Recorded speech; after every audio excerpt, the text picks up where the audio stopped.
Hello students, myself Jitin Kumar Chauhan from ABES Engineering College.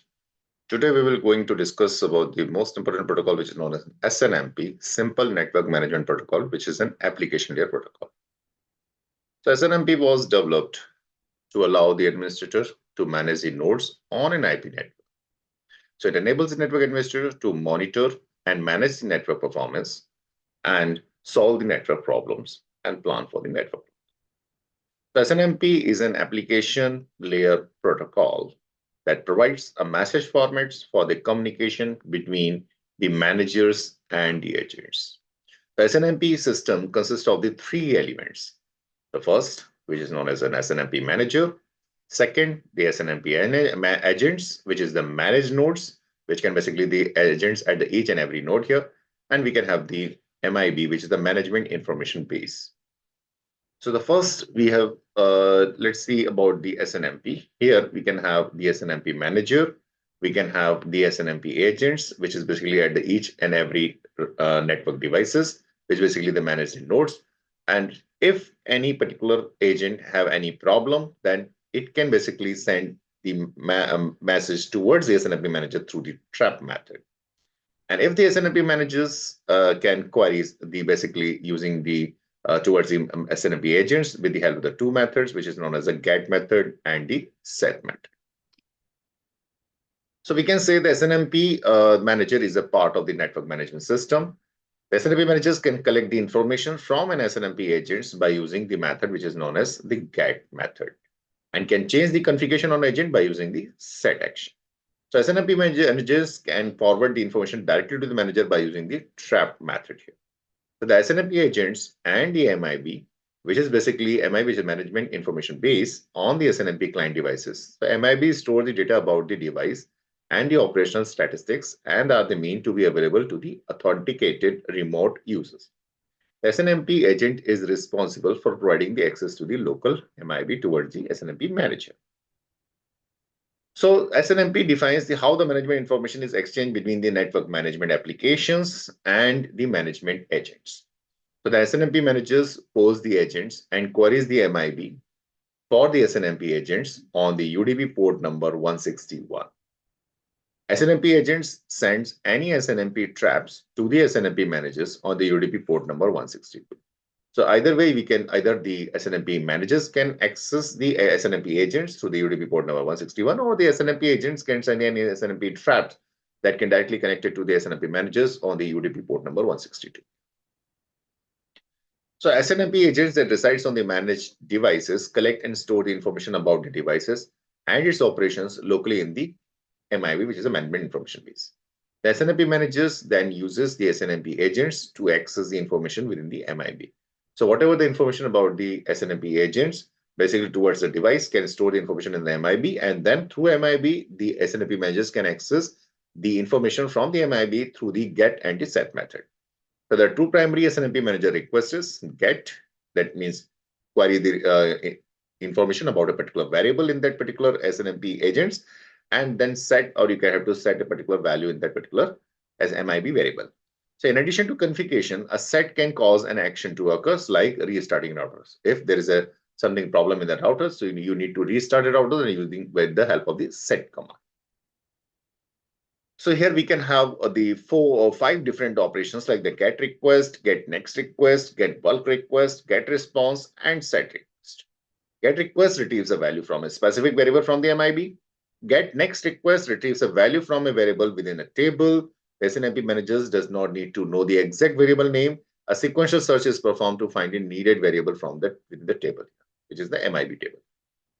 Get bulk request retrieves a large block of data, such as the multiple rows in a table that would otherwise require the transmission of many small blocks of data. And get response is basically replies to the get request, get next request, and set request sent by the NMS. Set request stores a value in a specific variable in the MIB. The SNMP agents response to the SNMP manager's request as follows. First, either using two methods, the get and the set. The get and MIB variable. The SNMP agents perform these functions in response to a get request PDU. There's a protocol data unit from a network managers. The agent retrieves the value of the requested MIB variables and responds to the network manager with that value from the MIB table.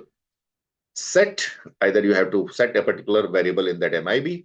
So the SNMP agents perform these functions in response to a set request PDU from the network managers, and the SNMP agents changes the value of the MIB variables to the value specified by the network manager. The SNMP agents replies to a set request include the new settings in the device here. So SNMP agents traps in this case, the server is need not to basically communicate with the SNMP agents. Here, the SNMP agents can send the message directly to the SNMP manager through the trap. So traps are the unsolicited messages alerting the SNMP managers to a conditions or event on the network. So trap directly notifications reduces the network and the agent resources by eliminating the need of this sum of the SNMP polling request. So in case of the SNMP polling request, the servers each times basically ask about the information about the SNMP agents. So here the SNMP managers can basically increase the traffic towards the network. So the SNMP traps can basically reduces the network traffic. So as shown in the figure, we can use an SNMP trap to alert the network administrator that uses the interfaces gigabit Ethernet 0/0/0 has failed. So the NMS software can send the network administrator a text message pop up in a window on an NMS router or turn the router icon red in the NMS GUI. So here the problem with this port, that's the gigabit port 0/0/, so it can basically information in the MIB that is there's a gigabit Ethernet 0/0/ interface has failed. Take a look. So this basically sends an SNMP trap towards the SNMP managers, and the SNMP managers in turn basically highlighted or because have they alert the information in the MIB that basically is router icon right in the MNS GUI. We have the different version of the SNMP, SNMP version 1, version 2C, version 3. SNMP version 1 is a legacy standard defined in the RFC 1157, uses a simple community string-based authentication method, should not be used due to the security risk, because here the security is not much more, whereas the SNMP version 2C, defined in the RFC 1901 to 1908, uses a simple community string-based authentication method, provides a bulk retrieval options, as well as the more detailed error messages are here. Whereas in the SNMP version 3, defined in the RFC 3410 to 3415, uses the username authentication provided data protection using this encryption algorithm, HMAC MD5, HMAC SHA, and encryption using the DES, 3DES, or AES encryption mechanism. So we can have the SNMP version 3 have the more security as compared to the SNMP version 1 and the version 2C. Community strings, we can have the SNMP version 1 and the SNMP version 2C uses the community strings that control the access to the MIB. Community strings are plain text passwords. SNMP community strings authenticate the access to the MIB objects. We have the two types of community strings. We can have the first is known as the read-only, or we can have the read-only, or this type of provides an access to the MIB variables, but does not allow these variables to be changed and only read because the security is minimal. So like the version 1 and the version 2C. So in version 2C, the many organizations uses the SNMP version 2C in the read-only mode because the security is less. Whereas in case of the version 3, the read-write, this provides the read and the write access to all the objects in the MIB because the security is much more here. So to view or to set the MIB variables, the user must specify the appropriate community strings for the read or the write access here. Now we're talking about the MIB objects, which is in the MIB table. So the MIB object organizes the variables hierarchy. Formally, the MIB defines each variables as an object ID. Object ID uniquely identifies the managed objects, and the MIB organizes the OIDs based on the RFC standards into a hierarchy of OIDs, usually as a tree structure. So MIB tree for a given device includes some branches with the variables common to the many networking devices and some branches with the variables specific to that device or the vendor. So RFC defines some common public variables, the most device management, these MIB variables. In addition, networking equipment vendors like the Cisco can define their own private branches of the tree to accommodate a new variable specific to their device here. So let's see here the MIB object ID. Here we can have the ISO, ORG, DOD, Internet, Private, Enterprises, Cisco, and then local variables interface group or the Cisco management or the Cisco flash group.